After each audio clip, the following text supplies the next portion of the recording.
Okay, once again, all praises to the Most High Yah in the name of His only and holy begotten Son, Yeshua HaMashiach. Long live the King and High Priest forever, under the order of Melkezedek, the everlasting order, right? The order that was from the beginning, the order that Aaron tried to schoolmaster us back to, and the order that took back over after the renting of the veil.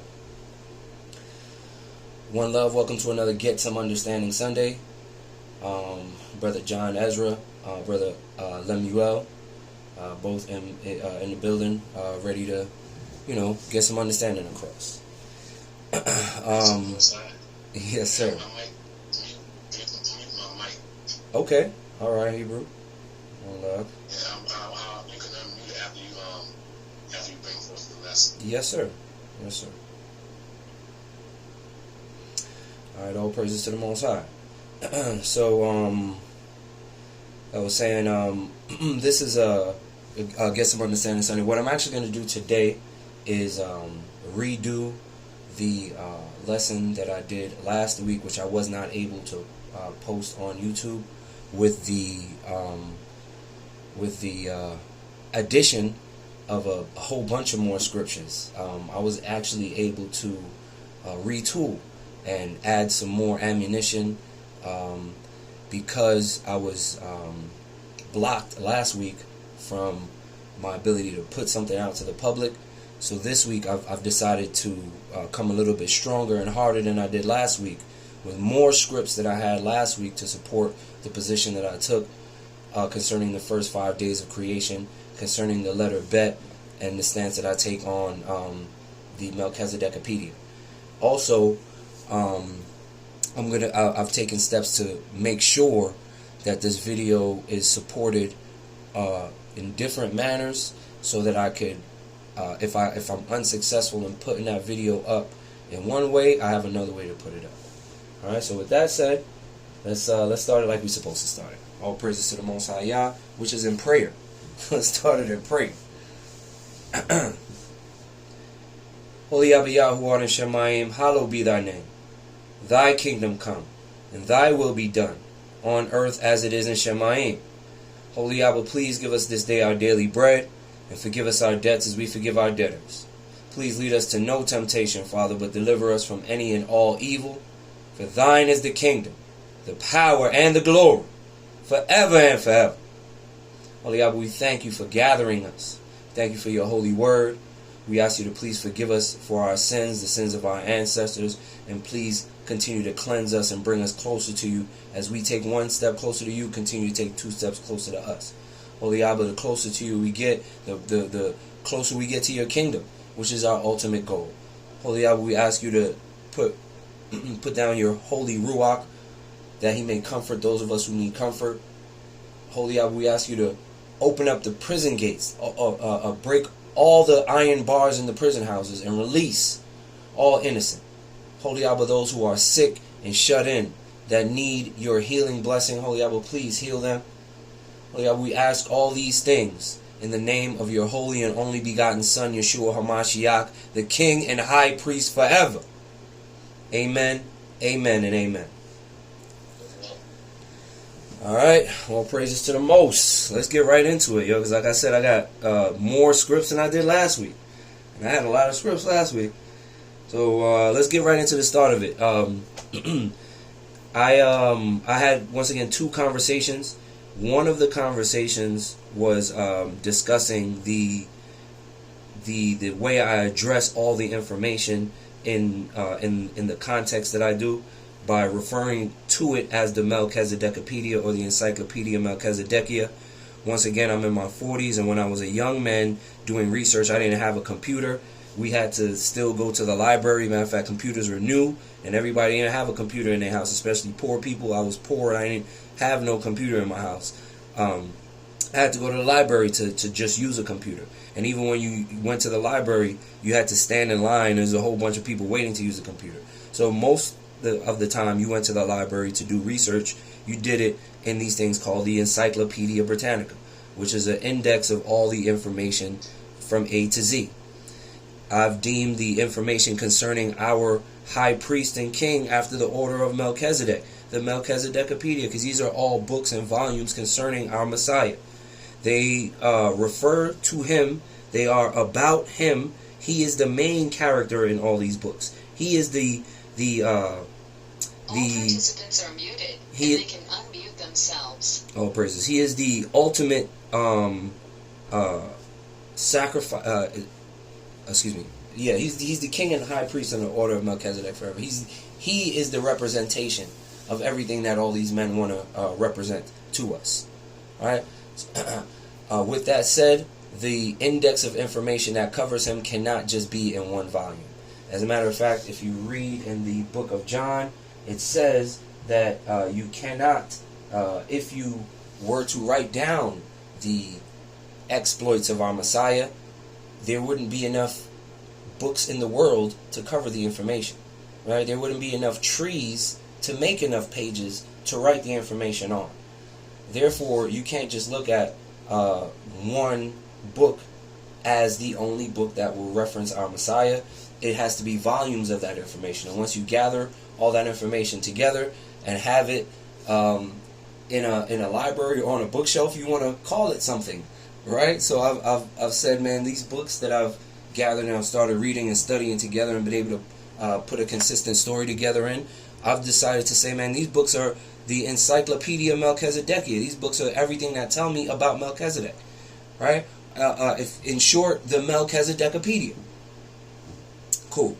Let's just move on from there, just so I can continue to address the issues. And I hope I'm not being rude, just because I'm in a little bit of a quicker pace today. All right. I don't want to come off like I'm being rude to the person I had a conversation with. And if anybody else has a question concerning how I address the information, this is exactly how I'm going to respond to that person as well. So if this response is already out there, maybe the question won't come up so often. Right? This is why I call it the Encyclopedia Melchezedekia, or the Melkezedek apedia. Right? It's all the information concerning our Messiah. Okay. The next conversation I had with a Hebrew was concerning the Hebrew lexicon, and what I said about the letter Aleph, or the discrepancy that I have between what the Bible says about the Hebrew alphabet and what the Hebrew lexicon, which is compiled or composed by Jeff Brenner, what that says about the alphabet. And the conversation went along the lines of, well, Jeff Brenner is saying showing us how our ancestors were interpreting these things, or how our ancestors saw and viewed these letters. And my response was, maybe our ancestors were in error. Our ancestors were in error in many other places as well. Not just the way they saw the alphabet, right, or the Aleph-bet, but the way they didn't keep the law, statutes, and commandments, the most important thing, right? But all in the scripts, our forefathers did many, many, many things that was off, that we shouldn't be doing just because our forefathers did it, right? One of the things our forefathers did was associate things to the Aleph-bet that are not associated in the Bible, right? And the Bible's definition of the Aleph-bet, it does not go along with the lexicon's definition of the alphabet, and I choose to go along with the Bible than the lexicon, right? So in my studies, I tried to learn the Hebrew language. I actually still study and learn the Hebrew language, just for purposes of edification, so I could understand more, right? Because with all you're getting, you need to get understanding. And I do understand that, yes, this is how my ancestors viewed this. But once I entered the Bible's view of the Aleph-bet from Psalm 119, I wasn't getting the lexicon's view of the Aleph-bet anymore. Right? The Most High's view of the Aleph-bet is different. And I once again, we're going to go every week with one letter. And I started with Aleph. Aleph, the definition according to the lexicon, and to any Hebrew who you approach and say, what does Aleph mean? just as an experiment. Anyone who has the opportunity to listen to this, please ask anyone who claims to be an Hebrew Israelite, what does Aleph mean? The answer that you get is going to be, Aleph means ox, or strong leader. Matter of fact, let me read it exactly from the lexicon, so that I'm not burning bread. Let's read it exactly from the lexicon. Right? The lexicon says, Aleph means ox, bull, gentle, tame. The leader, strength, or what is first, 1,000, teach. Okay? That's what the lexicon says. Now, the Most High in Psalm 119, verses 1 through 8, says that Aleph means blessed is the undefiled in the way.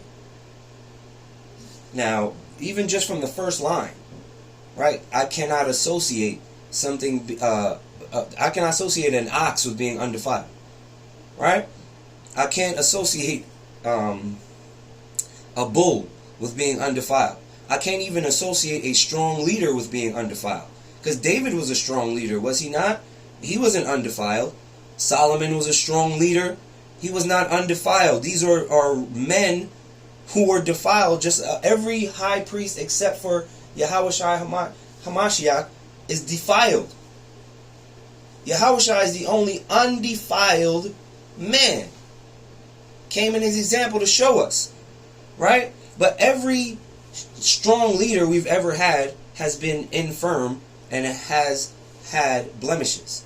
And you cannot associate Psalm 119, 1 through 8 with any strong leader, even a strong leader in the Bible, unless you're associating him with Yahushua Hamashiach. Because he's the only one. He is the only one who is undefiled in the way, who walks in the law of the Most High Yahweh.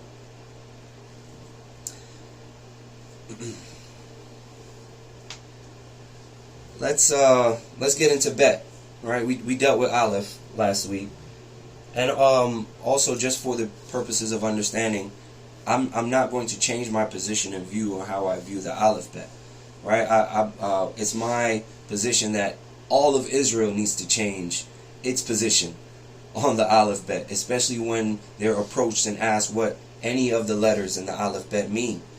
Your response should be Psalm 119, whatever verses correspond to whatever letter you're answering.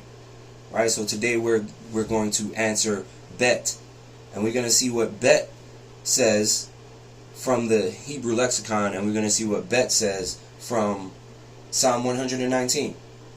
And we're going to compare them, and we're going to see if we're talking about the same Bet, if we're talking about the same letter. Right? Because I think somebody's talking about, putting something down on a dice game. I think somebody's, oh man, he ain't cracked that 6, bro. You owe me something. I think that's the Bet that somebody's talking about. Right? The Bet that I'm talking about, though, is Psalm 119, verses 9 through 16. That's the Bet that I'm talking about. Alright. So the Bet from the Hebrew lexicon is on this wise. See what the Bet in the Hebrew lexicon says. The Bet from the Hebrew lexicon says tent or house, the body, the household or family, inside, within, amid. Okay? A tent or a house, inside, amid, the body. All right. Let's see what Psalm 119 says Bet means. Wherewithal shall a young man cleanse his way? This is Psalm 119, verse 9 through 16. Verse 9.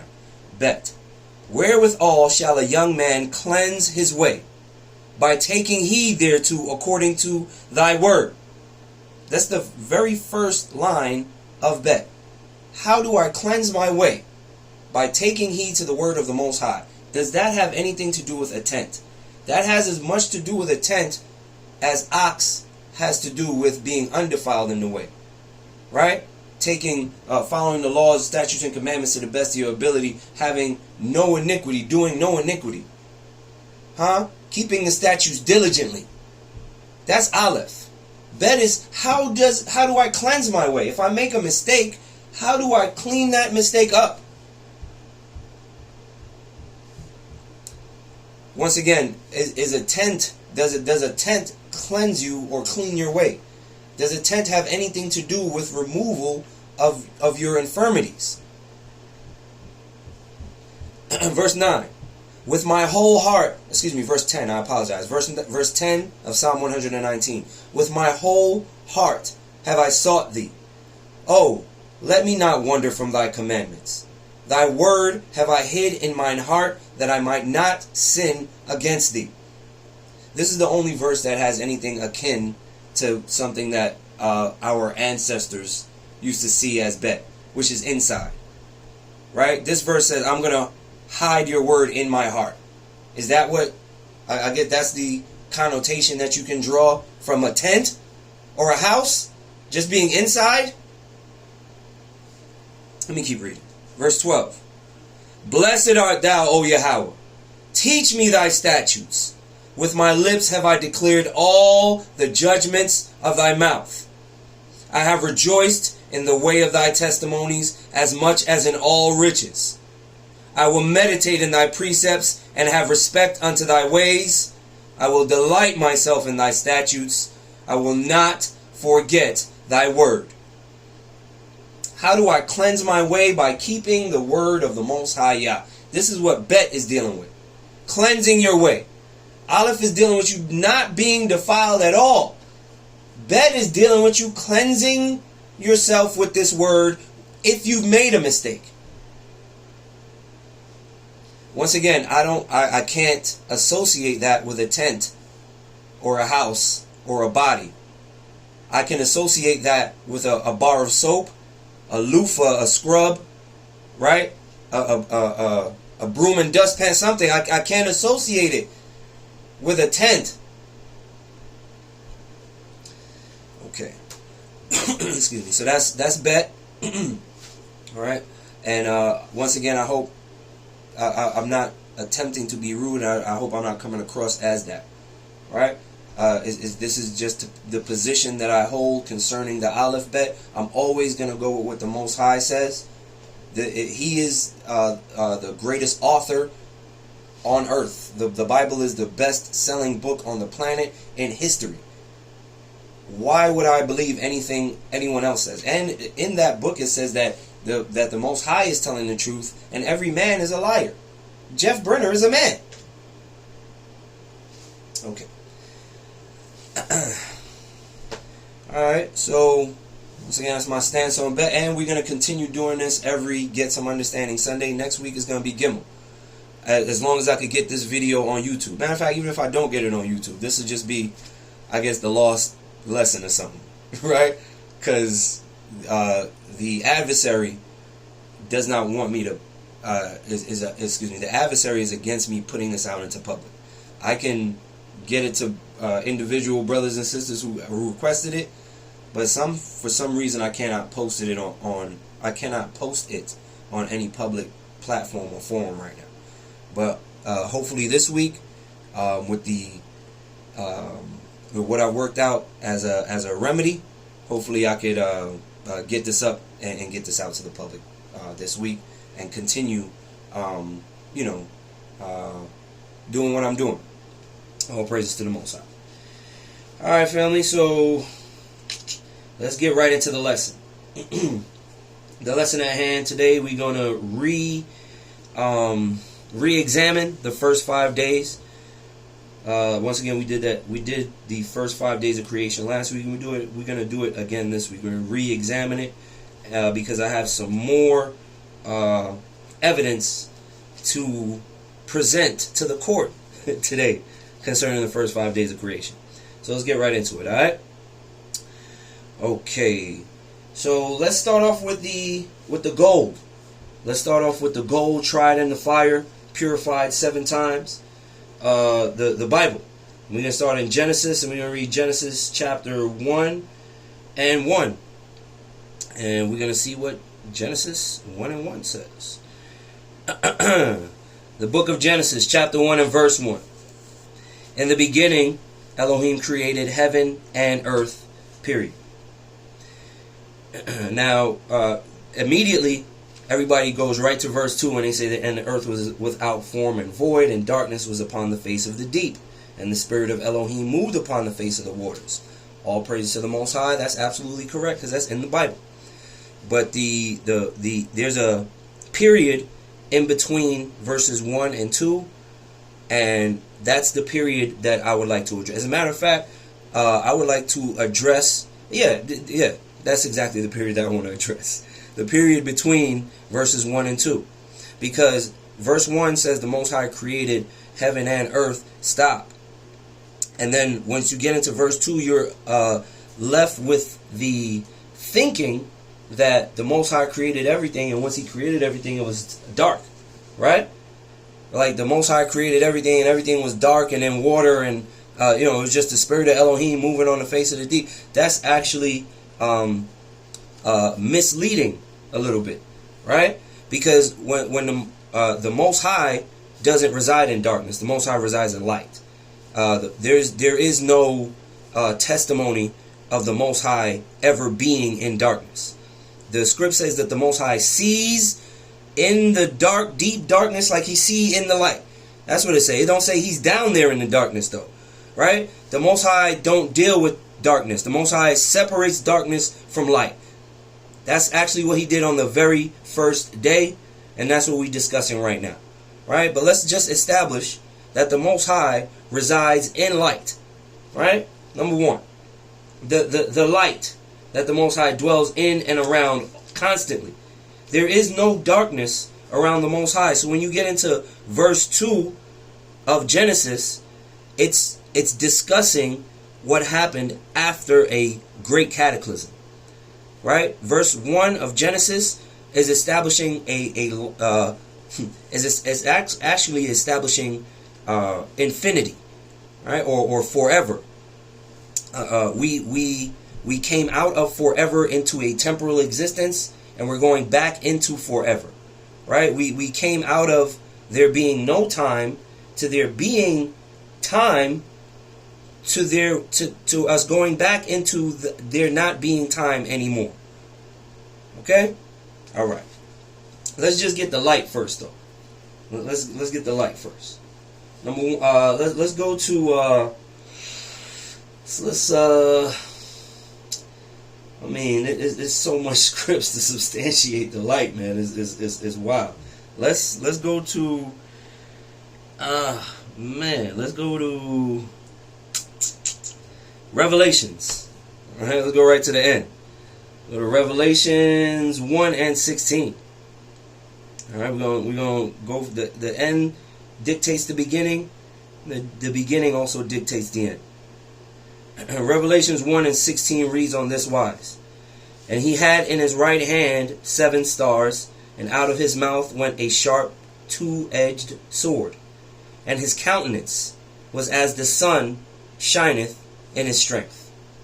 Right? This is actually describing the Messiah in his glory. Right? The Messiah in his glory, his countenance is as the sun shineth in its strength. The Messiah is light itself, right? There will be no sun nor moon in the kingdom, just like there's not going to be any time anymore, because the Messiah is going to be the light in the kingdom, right? Matter of fact, let's go to it.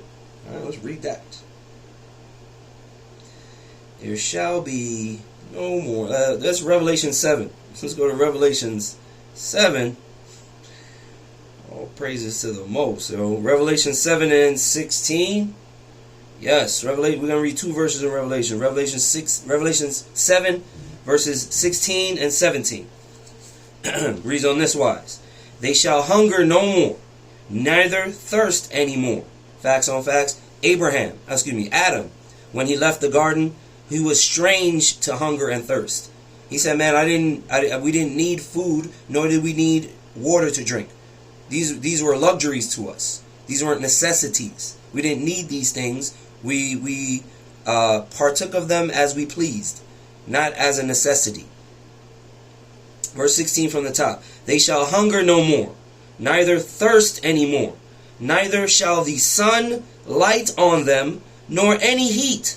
For the Lamb which is in the midst of the throne shall feed them, and shall lead them unto living fountains of water, and Elohim shall wipe away all tears from their eyes.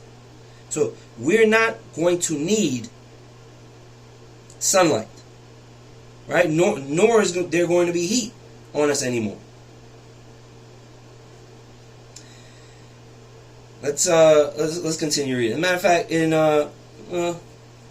should we let's get more? Let's get a little bit more. Let's go to Isaiah 24 and 23. Substantiate that the Messiah is going to be the light in the kingdom. Right? The sunlight in the kingdom is going to be the Holy Messiah. Let's read it. Isaiah 24 and 23. Then the moon shall be confounded, and the sun ashamed, when the Most High Yahweh of hosts shall reign in Mount Zion and in Jerusalem, and before his ancients gloriously. All praises to the Most High Yah. Once again, we're not going to need the services of the sun nor the moon for light, because the light in the kingdom is going to be the Messiah. That's the light that we came out of initially. That is the garment of light that was removed from Adam. Adam and Eve were wearing garments of light. And when they disobeyed the Most High Yah, these garments of light were removed from them. The same thing was with Hashatan. Lucifer was clothed in a garment of light until he disobeyed the Most High and was cast out of heaven. His garment of light was removed from him, and he became darkness itself. Let me see.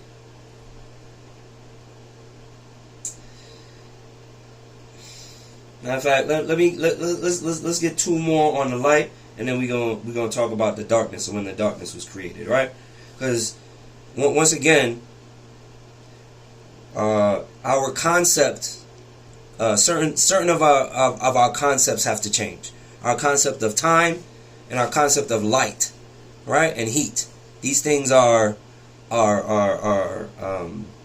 things that were told to us incorrectly, right? Or not like they don't exist, because they do exist. Light and heat does exist, but we're talking about the power that created the sun, that created the light and the heat that we feel from the sun.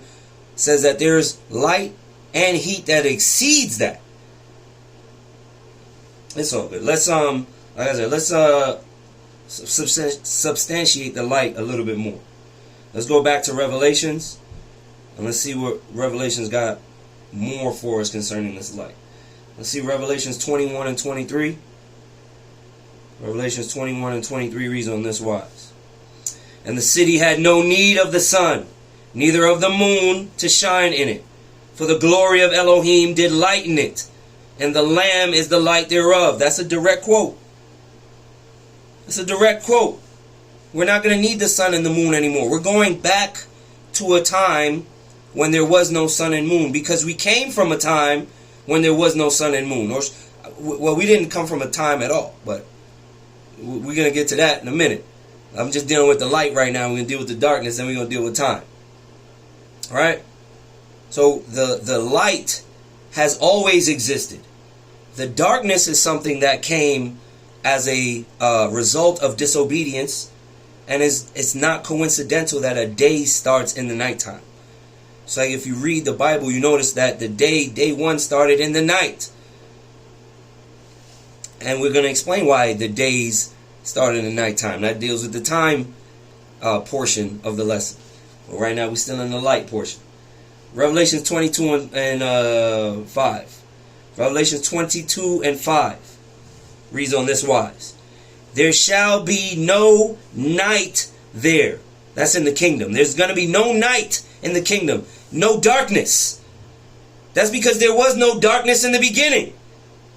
Excuse me, am I yelling? I think I was just yelling. There's going to be no night in the kingdom. Right?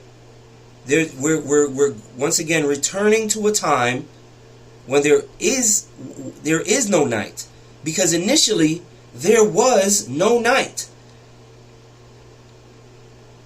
Night or darkness is a result of disobedience, and there will be no more disobedient or wicked individuals. There will only be the righteous. And if righteousness is the only thing in existence, then light is the only thing in existence. Disobedience and wickedness bring darkness. Sin, that brings death. When the Most High created heaven and earth, everything was in light. And once again, we're going back to that. We're being schoolmastered, or we're being prepared for that time again. Or hopefully we're preparing ourselves. We should be preparing ourselves for that time again. For everlasting light to reign again. All praises to the Most High. Let's continue reading.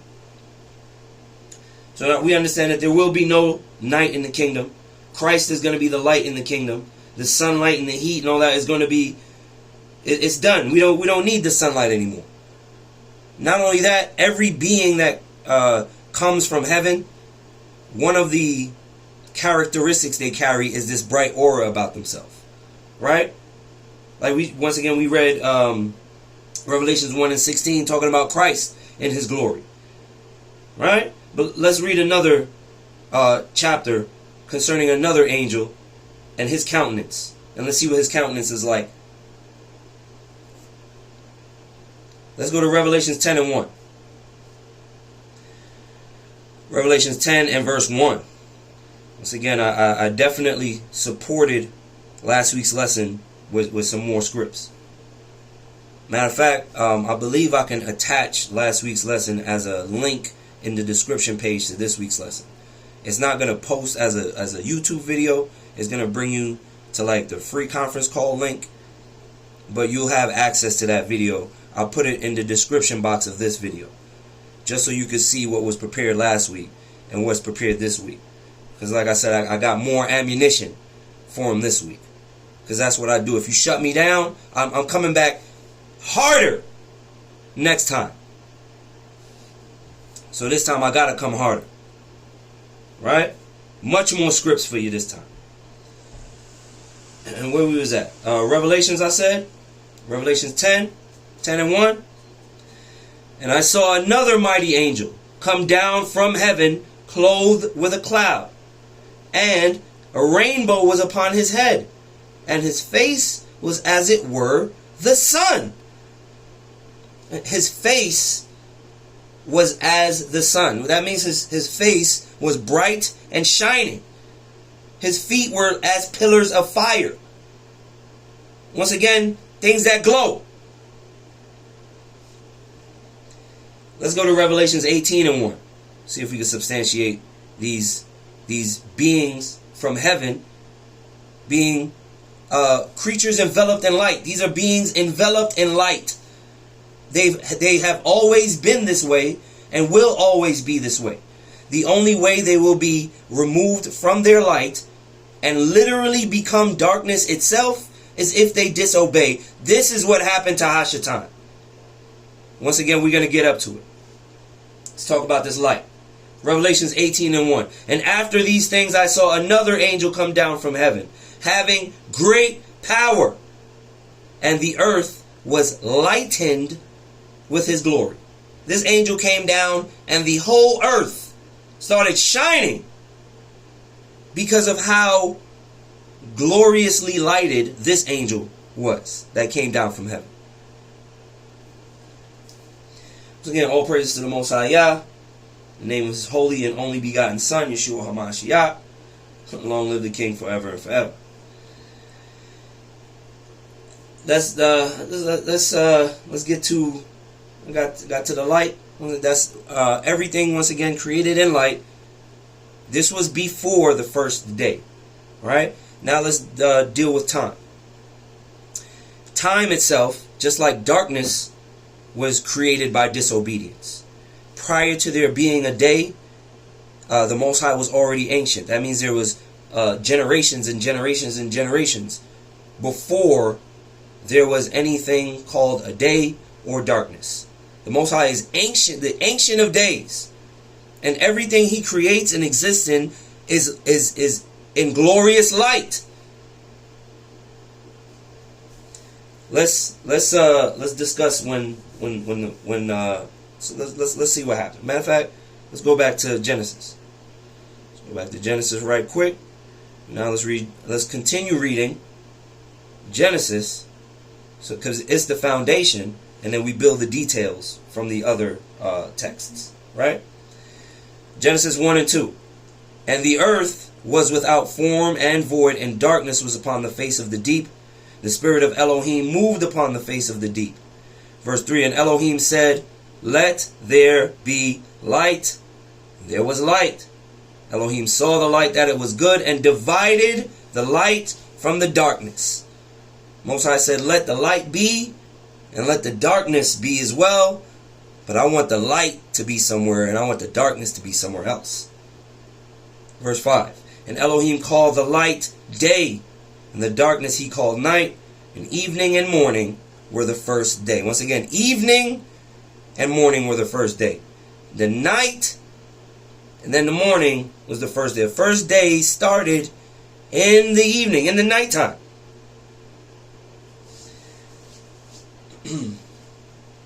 Let's see why.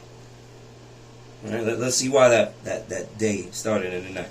Let's go to Revelations 12 and 7. All right? Because Revelations 12 and 7 could go right between Genesis 1 and 1 and 1 and 2. All right? You can read Genesis 1 and 1 and say, in the beginning, Elohim created heaven and earth. And go directly to Genesis 12 and 7 and continue reading. Go directly to Revelations. I apologize. You go directly to Revelations 12 and 7 and keep reading. Right? Revelations 12 and 7 reads on this wise. So if you say, the Most High created heaven and earth.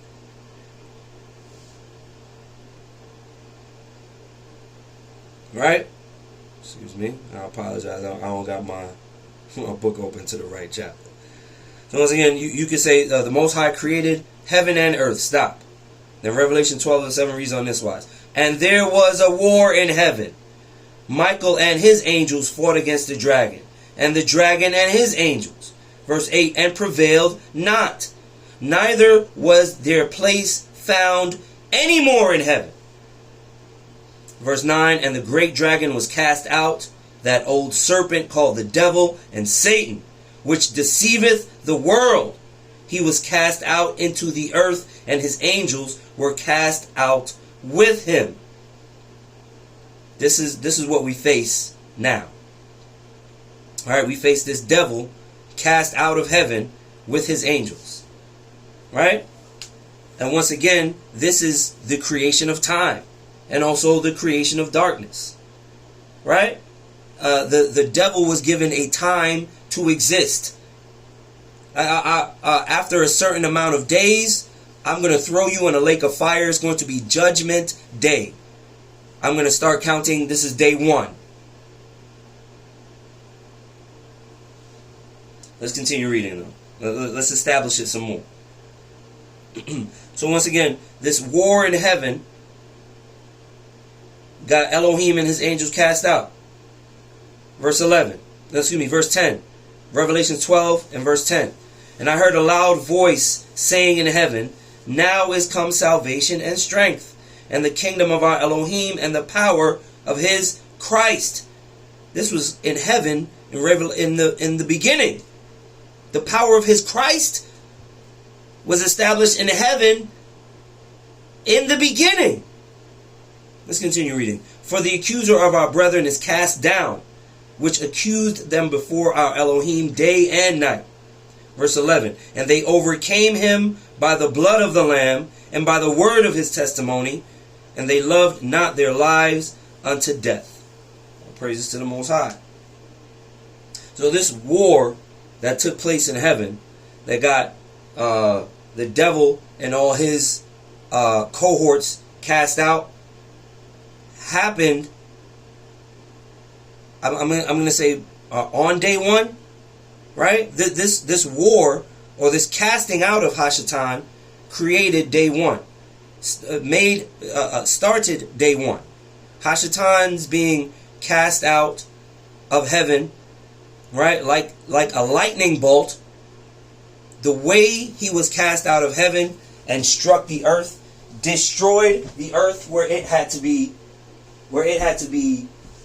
replenished, which is exactly what the Most High told Adam to do. Replenish the earth. And the Most High himself replenished the heavens. He put the sun and the moon and the stars in the heavens. He also replenished the earth with the animals and the trees and the fruits and so on and so forth. And then told Adam, replenish it with the life of man. I need a third of y'all to replace these angels that I just cast out of heaven. I need you to replenish this earth with the third that got cast out of heaven. Let's continue reading. Continue reading about this war in heaven, actually, because this war in heaven, this war in heaven is substantiated all over the scripture.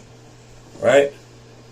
Let's go to Revelations 12, 3 and 4. Revelations 12, 3 and 4. And there appeared another wonder in heaven, and behold, a great red dragon, having 7 heads and 10 horns and 7 crowns upon his heads. And his tail drew the third part of the stars of heaven, and did cast them to the earth. And the dragon stood before the woman, which was ready to be delivered, for to devour her child as soon as it was born. This is a prophecy of the devil attacking us, right? But also a retelling of how the devil got cast out of heaven and drew a third of the angels with him. This is a second witness to the war in heaven. It says in Revelation that it expounds on in Revelations, the same chapter, when you get down to 7, 8, and 9. This is the war that's being described, the same war in 12, 3, and 4. Where the great dragon was cast out and drew a third part of the stars down.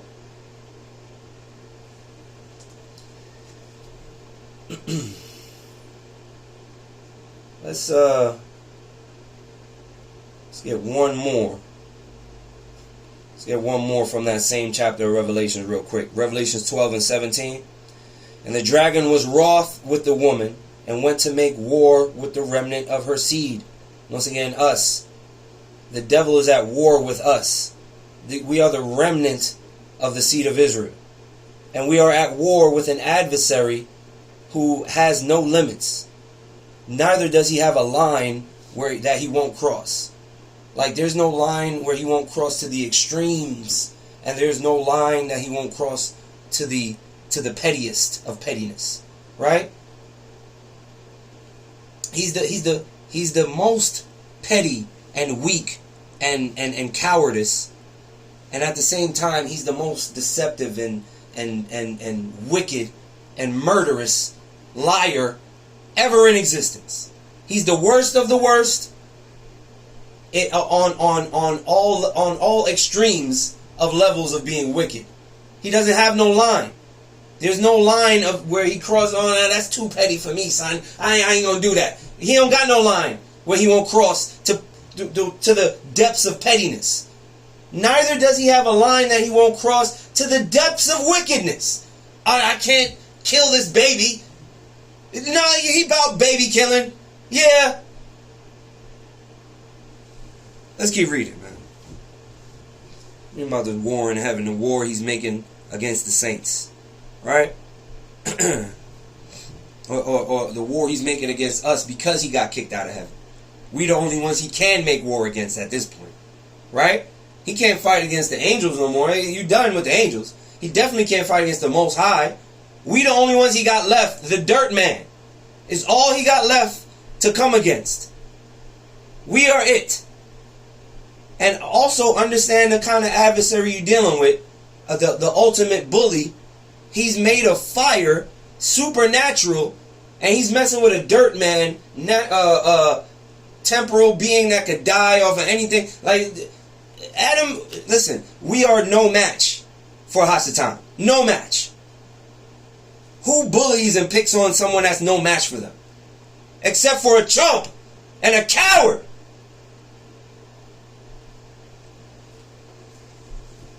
I got something for you. Got something for you. Let's go to, matter of fact, we staying in Revelations. I should have read the whole 12th chapter of Revelations.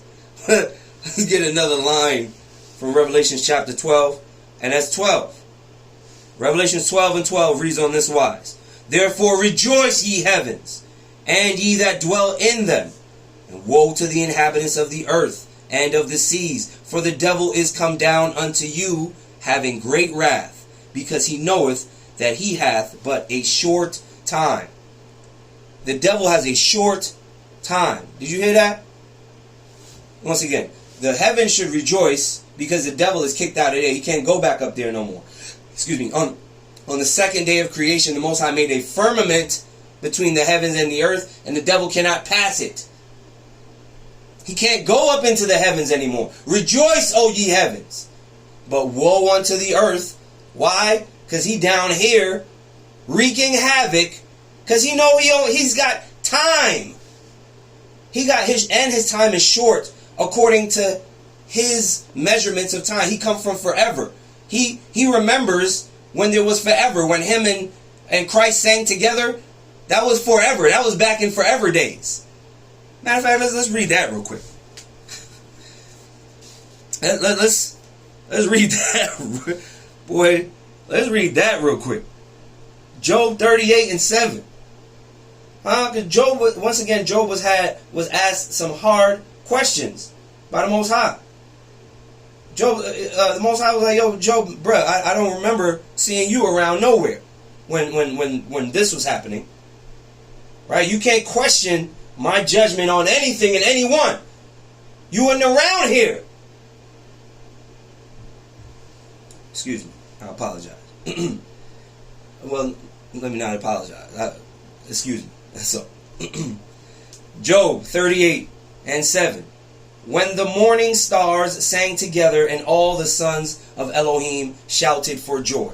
Do you think this was when the earth was without form and void? Or when there was water flooded in the heavens and the earth? This was when the sons of heaven were singing together and all the angels shouted for glory? This is when? Shouted for joy? This is when this particular event was taking place when there was no time. When the sons of heaven sang together, it was forever then. Everything was in light and it was beautiful. Then something happened. Let's see what happened. Right? Let's see what happened to bring forth darkness. Let's see where darkness came from. For finding out where darkness came from, we got to go into the Encyclopedia Melkezedek, once again, which is the collection of all the information that we can gather concerning our Messiah. And we need to go to the first book of Adam and Eve. We need to go to chapter 55, and we're going to read verses 8 through 16. In the first book of Adam and Eve, chapter 55, we're going to see where we have, from whence we have darkness and all the issues that we have.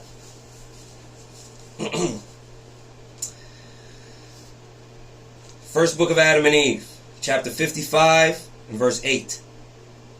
But now, O Adam, we will make known to thee what came upon us through him before his fall from heaven. Once again, before the devil got kicked out of heaven, everything was in light, the heaven and the earth. This is Genesis 1 and 1. The Most High created heaven and earth. Stop. This is Revelations 1. Everything is in light and beautiful. The sons of God are singing in heaven. And all the angels are shouting for joy. Hallelujah! Then the devil starts smelling himself. Matter of fact, let's read exactly what happened to create a day. Let's get to it. Now, O Adam, we will make known to thee what came upon us through him before his fall from heaven. He gathered together his hosts, deceived them, promising them to give them a great kingdom, a divine nature, and other promises he made them, which once again, they already had. We were discussing this last week, and I blame myself in personal conversation, but they were already members of a great kingdom. They already had a divine nature. What else could you promise an angel? Man, I'm going to make you an even better angel. What? Verse 10. His hosts believed that his word was true, so they yielded to him and renounced the glory of Elohim. This is how you lose that garment of light. You renounce the glory of Elohim. This is what happened to Eve when she took the advice of the devil. She renounced the glory of the Most High and was like, oh my goodness, I'm butt naked. I lost all my lighted up garments. I don't have no more light garments on. I'm naked. This is what you are when you renounce the glory of the Most High. You become naked because you're wearing his clothes as your covering. Verse 11. He then sent for us according to the... Right? Yeah. Verse 11. He then sent for us according to the order in which we were to come under his command and to hearken to his vain promise. But we would not, and we took not his advice. Hallelujah. That's why we still in our lighted up garments right now talking to you, Adam. Else we would be down here with this crazed, dark individual. Let's keep reading though. Verse 12. Then after he had fought with Elohim and had dealt forwardly with him, he gathered together his hosts and made war with us. So once again, he tried to step to the Most High himself. The problem with that is you cannot step to the Most High himself. No one can. Excuse me. Man. No one can. You can't step to the Most High. His throne is in such a glorious manner that you can't even lay eyes on it. I want any witness from any individual who has been in the presence of the Most High's throne. Isaiah, Enoch, everybody who's had an ascension and was like, yeah, man, I saw the throne. Ezekiel. It's like, man, fire issues from that thing. Nobody can't walk up to the throne, not even the angels. There's only 4 angels who can even come into the presence of the Most High. And they come at request. You talking about Michael, Raphael, Daniel, Gabriel? They can only come into the presence of the Most High at request. And they are the only ones allowed to come in his presence. So Hashatan couldn't step to the Most High. So he like, nigga, let me do the next best thing. I'm going to gather up all the angels. I'm going to go, it's get down or lay down time. We're going to gather up as many angels as we can. And then we're going to rush the throne and take over. That's how we're going to do it. It's a coup attempt. Let's continue reading. Man, verse 12 from the top, excuse me. Right here, verse 12 from the top. After he had fought with Elohim and dealt forwardly with him, he gathered together his hosts and made war with us. And if it had not been for Elohim's strength that was with us, if it was not for that right hand of Michael, we could not have prevailed against him to hurl him from heaven. Verse 13. But when he fell from among us, there was great joy in heaven. Did I just read that? Did I just rejoice, O ye heavens?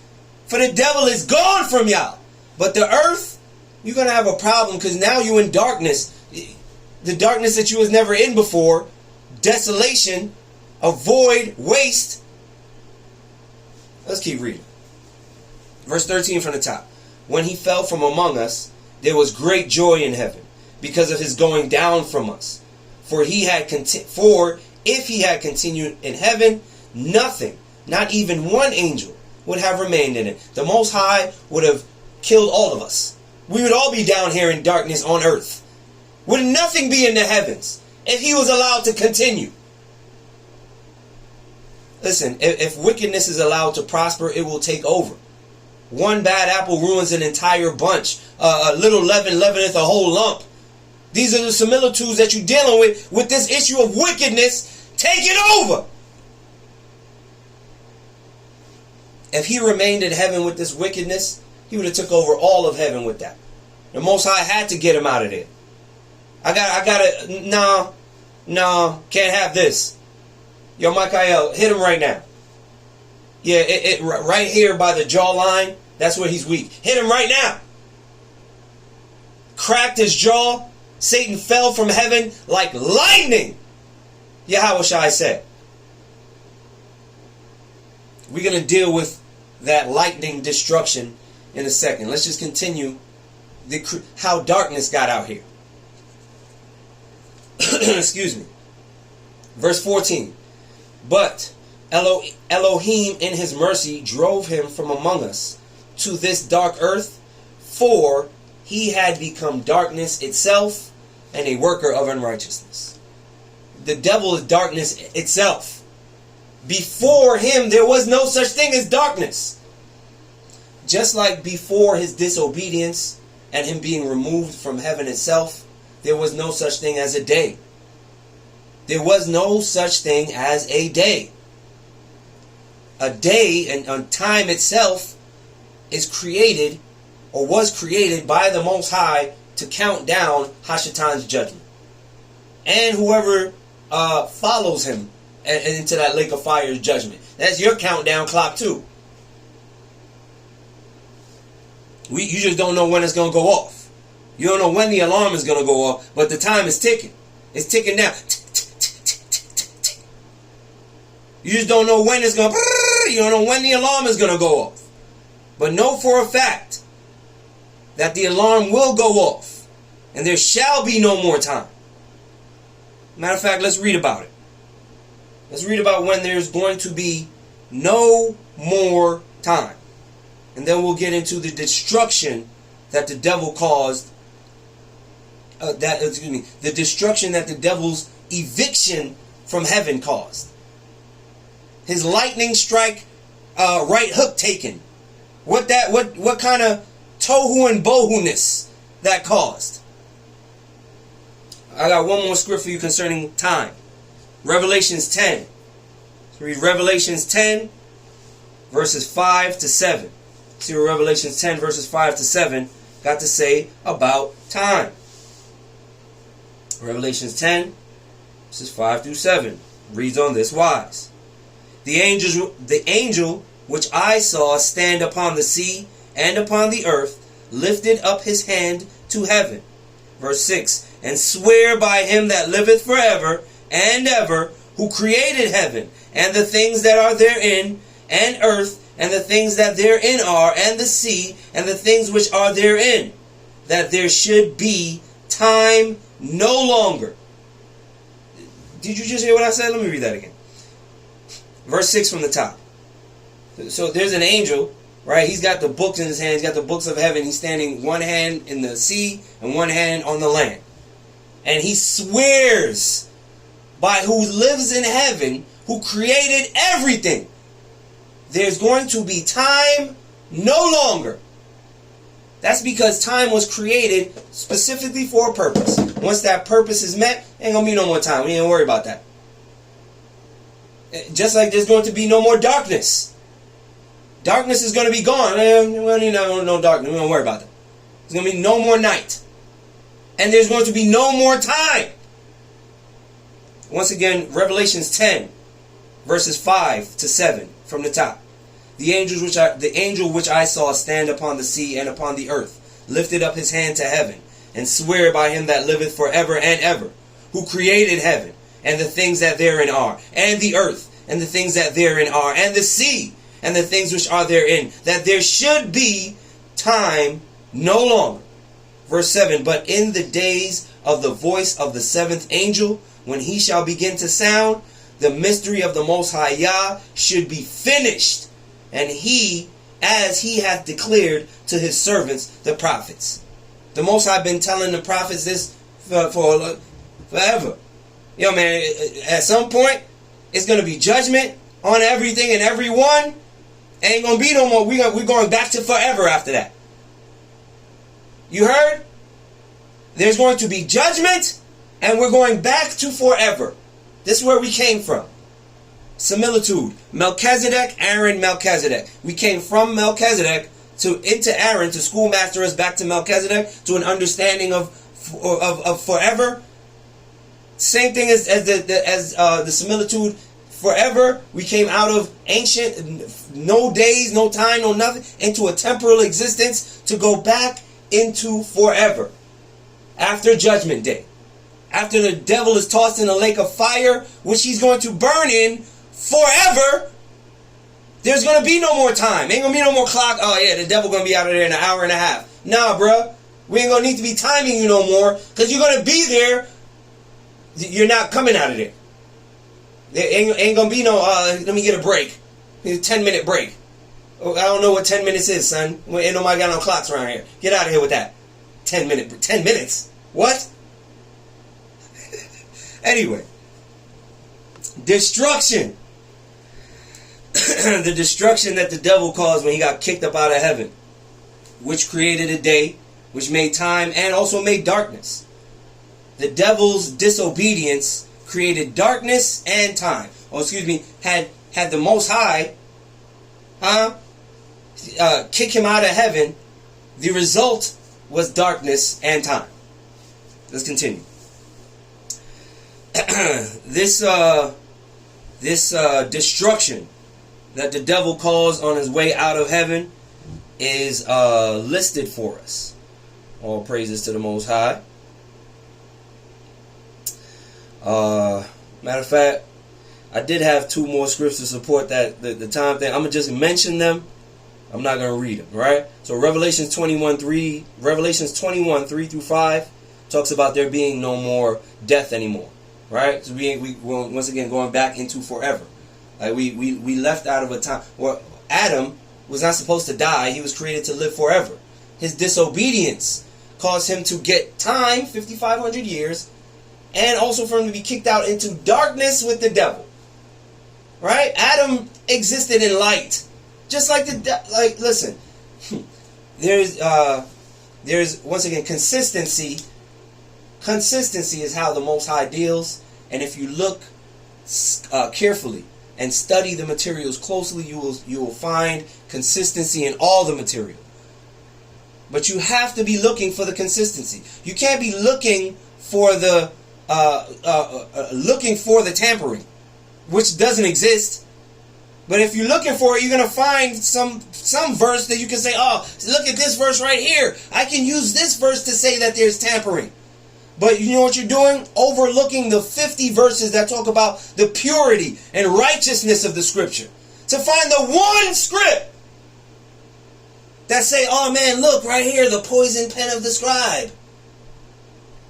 The poison pen of the scribe don't got nothing to do with the power of the Most High Yah preserving his word. If the poison pen of the scribe had anything to do with anything, we'd be studying the Babylonian Talmud. There wouldn't be no books of Moses. Right? The script wouldn't have survived these thousands and thousands of years through all the captivities that it survived through. We'd have been stuck with the religious materials from all the captivities we were in. All of our captors tried to take away all of our materials from us. The Romans weren't the only one. Oh no, you can't have them reading these books. Romans was the only ones who tried to take our... Matter of fact, when we were in the land of Israel, right? And we were in the days of Judges, we couldn't even sharpen our farming tools. We had axes and picks and things that we used to farm and tool. We couldn't sharpen those things. We had to go to the Philistines for that. Did we not? So if they controlled our very weaponry, you don't think they controlled our script? You don't think that Babylonian Talmud was being advertised as opposed to the books of Moses and any of the books of the prophets? Listen, man. The Most High... Anyway, let me just keep it. Where we at? Destruction? Yeah, destruction, you know. A lot of cats think it's a game, like it's a joke, or, you know... Or like the Most High's hand is slack or short, but he don't got no power. Stupid. Excuse me. Where we at? Destruction. So the devil getting kicked out of heaven, the darkness and the day as the result also the destruction as a result. Right? The devil caused the earth to be tohu and bohu, or void and without form, as it says in in Genesis 1 and 2. This was a direct result of the devil striking everything that he struck on his way down to the earth. He didn't just destroy the earth, he also took out a planet called Rahab. Let's discuss it. Let's get into the destruction that the devil caused. See if we could support these first 5 days of creation. We literally only on the first day right now. The first day of creation. We'll get to days 2, 3, 4, and 5 in the next lesson, hopefully. This destruction. Psalm 87 and verse 4. Let's read about the destruction of the planet Rahab. All right, so when the devil was kicked out, struck in the jaw, and fell from the heavens like lightning, he struck a couple of things. Let's see what these things were. He didn't just destroy the earth. Let's just put it like that. All right. Psalm 87 and 4. I will make mention of Rahab. So the Most High is like, man, let me just add Rahab in here real quick, just to let him know one time. Make mention of Rahab real quick. Let's make mention of Rahab. Right? I will make mention of Rahab to them that know me. Behold, Philistia and Tyre with Ethiopia, this man was born there. So I'm just reading this verse because the Most High mentioned Rahab in it. Let's get a little bit more information on Rahab. I see that text, I just can't read it right now. Psalm 89. Let's go to Psalm 89 for some more information on Rahab. Psalm 89, 10 and 11. Thou hast broken Rahab in pieces as one that is slain. Thou hast scattered thine enemies with thy strong arm. The heavens are thine. The earth also is thine. As for the world and the fullness thereof, thou hast formed them. All praises to the Most. Most High is saying, yo, man, I'm the one that broke Rahab in pieces. Right? When I told Michael, hit him right now, and he got clocked with that right, fell like lightning from heaven, struck Rahab and broke it in pieces, that was the result of my actions. I'm the one that did that to Rahab, is what the Most High is saying in Psalm 89, verse 10. Let's support that a little bit more. Isaiah 51 and 9. Let's go to Isaiah. Isaiah 51 and 9. I got 2 more scripts, and I'm gonna close this one out, and we're gonna get to the next days of creation in the next lesson. All praises to the Most. Like I said, I added a lot of scripts to support my the stance concerning the days of creation, concerning day 1, how it came to be, why we even needed day 1, because we was in forever, we was in light, we was in a glorious, wonderful kingdom. Same thing, in the heavens that Satan got kicked out of. When the Most High replenished the earth and planted the garden eastward in Eden, it was light all in Eden, and Adam was created to live forever. Anyway, we talking about this darkness right now.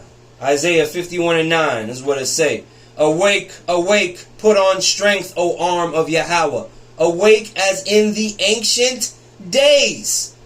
Yo, get busy like you did back in the day, Holy Abba. Fam. In the generations of old, art thou not it that hath cut Rahab and wounded the dragon? Ain't it, yo, Most High, isn't it you that got that did what you did to the devil's jaw? Isn't it still out of place right now? Isn't I'm assuming Rahab is maybe his home station, huh? Central, the capital. Didn't you destroy Rahab? Once again, witnessing that the Most High, in bruising the devil, also destroyed a planet called Rahab, or the removing of the devil from heaven resulted also in the destruction of this particular planet called Rahab. not just this planet called Rahab. It was actually the destruction of the entirety of the heavens as we know it. Right? That the heavens themselves had to be replenished with the sun, moon, and stars on the fourth day. Satan destroyed everything he struck. I got one more script for you on this first day. Genesis. Let's go back to the beginning. Genesis 3 and 15. And let's see what it say.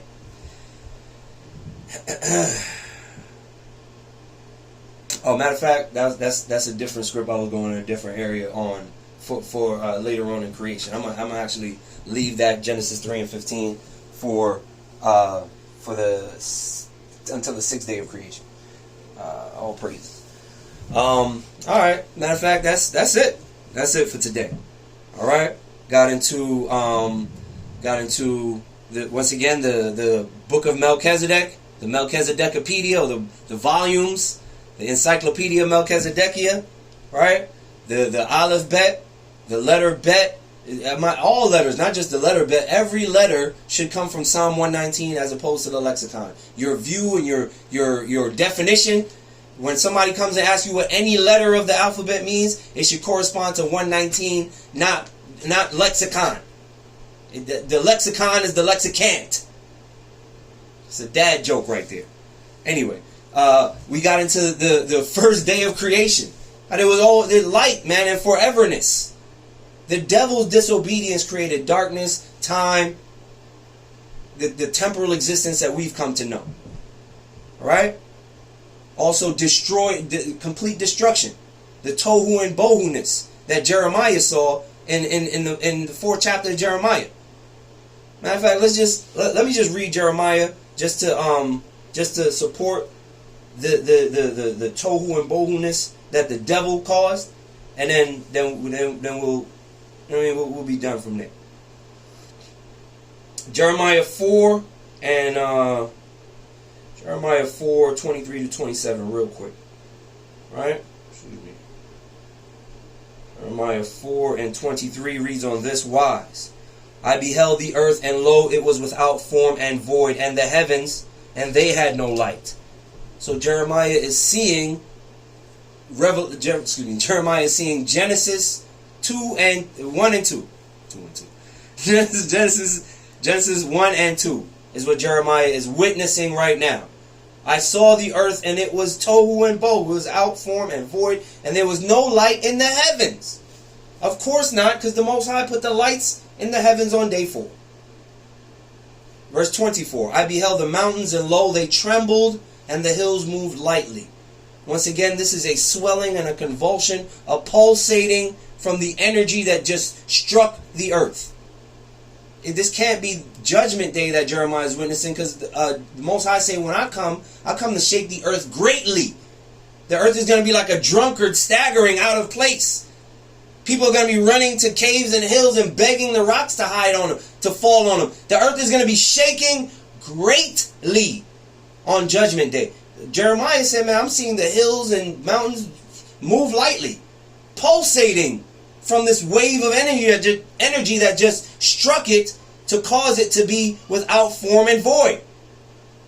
Verse 25, I beheld, and lo, there was no man. All the birds of heaven were fled. I beheld, and lo, the fruitful place was as a wilderness, and all the cities thereof were broken down at the presence of the Most High Yahweh, and by his fierce anger. By that sharp right hand, he was very upset. All praise to the Most High, yeah. All praise to the Most High. That's it for the lesson today. I don't want to, like I said, I added so much to that lesson from last week that it turns out that it might be 2 lessons worth of information. But yeah, that's all for today. All praises to the Most High. Let me allow Big Lem to get up in the spot. One love, Aglem, you in the building, yes sir? Yes, I sent to like no early, like no I could take my daughter to work. Okay. Man, good breakdown again,